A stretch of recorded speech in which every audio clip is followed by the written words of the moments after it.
20वीं सदी का शुरुआती दौर भारत में बहुत बड़े बदलाव का समय था।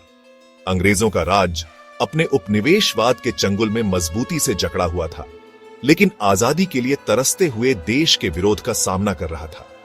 इसी संघर्ष के बीच एक नई विचारधारा ने जड़ें जमानी शुरू कर दी, साम्यवाद। इस क्रांतिकारी विचारधारा के बीजों को कई भारतीयों के दिलों और दिमागों में उपजाऊ जमीन मिली, जो औपनिवेशिक शासन की शोषणकारी प्रकृति से मोहभंग हो चुके थे। भारत में औद्योगिक पूंजीवाद का उदय और दमनकारी भूमि व्यवस्था के तहत किसानों की दुर्दशा ने साम्यवादी विचारों को फलने फूलने के लिए अनुकूल परिस्थितियां पैदा की। शुरुआती भारतीय बुद्धिजीवी जो मार्क्स, एंगेल्स और लेनिन के लेखन से प्रभावित थे, साम्यवाद में भारत की सामाजिक आर्थिक बीमारियों का समाधान देखते थे।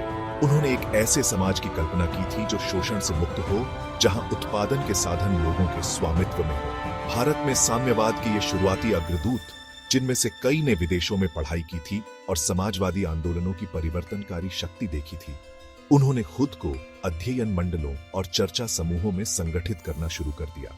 उन्होंने पत्रक और समाचार पत्र प्रकाशित किए, श्रमिकों, किसानों और छात्रों के बीच साम्यवाद का संदेश फैलाया। भारत के स्वतंत्रता संग्राम में एक नए अध्याय के लिए मंच तैयार हो चुका था, एक ऐसा अध्याय जहां आजादी की लड़ाई सामाजिक और आर्थिक न्याय की आकांक्षाओं के साथ गुंथी होगी। 1917 में रूस में हुई अक्टूबर क्रांति ने पूरी दुनिया में एक हलचल मचा दी। यह सर्वहारा वर्ग की शक्ति का प्रमाण था, एक जोरदार ऐलान कि पुरानी दुनिया की व्यवस्था को उखाड़ फेंका जा सकता है। भारत के लिए, जो अभी भी उपनिवेशवाद के दमनकारी जुए के नीचे कराह रहा था, रूस में क्रांति आशा की किरण से कम नहीं थी। बोल्शेविकों की जीत और एक समाजवादी राज्य की स्थापना की खबर भारत तक समाचार पत्रों और लौटने वाले यात्रियों के माध्यम से पहुंची। भारतीय बुद्धिजीवी और कार्यकर्ता, जो पहले से ही इस सवाल से जूझ रहे थे कि वास्तविक मुक्ति कैसे प्राप्त की जाए, उन्हें रूसी उदाहरण में प्रेरणा मिली।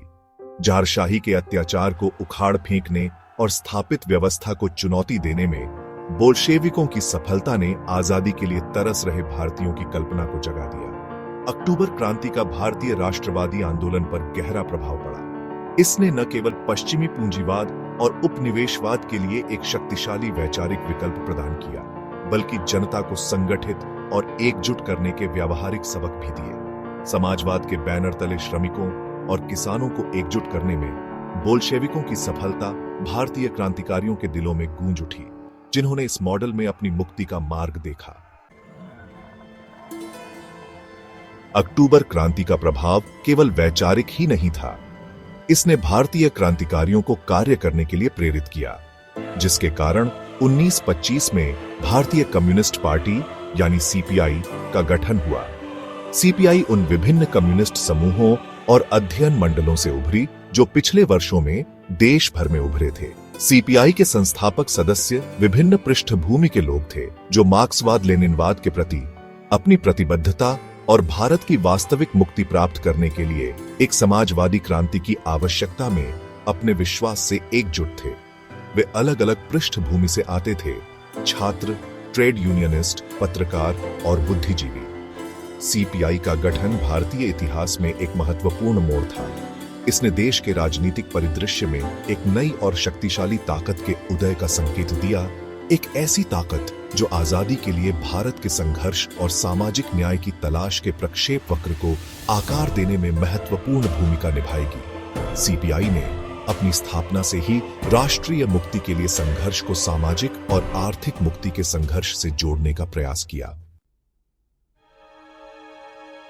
औपनिवेशिक राज्य साम्यवादी विचारों के बढ़ते प्रभाव से सावधान होकर सीपीआई के उदय पर तेजी से और क्रूरता से प्रतिक्रिया व्यक्त की। ब्रिटिश प्रशासन, जो पहले से ही एक पुनर्जीवित राष्ट्रवादी आंदोलन से जूझ रहा था, ने कम्युनिस्टों को एक विशेष रूप से शक्तिशाली खतरा देखा।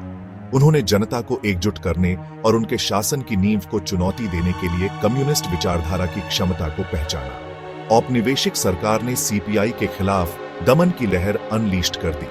बढ़ते कम्युनिस्ट आंदोलन को दबाने के लिए कानूनी और गैर कानूनी उपायों का इस्तेमाल किया। उन्होंने कठोर कानून बनाए कम्युनिस्ट साहित्य पर प्रतिबंध लगा दिया और सीपीआई नेताओं और कार्यकर्ताओं को गिरफ्तार कर जेल में डाल दिया।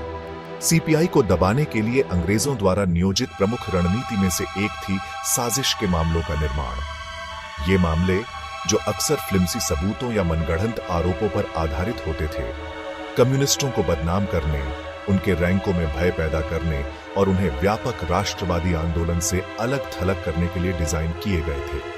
1922 से 27 का पेशावर षड्यंत्र मामला, 1924 का कानपुर बोल्शेविक षड्यंत्र मामला और 1929 का लाहौर षड्यंत्र मामला इस रणनीति के कुछ सबसे प्रमुख उदाहरण थे।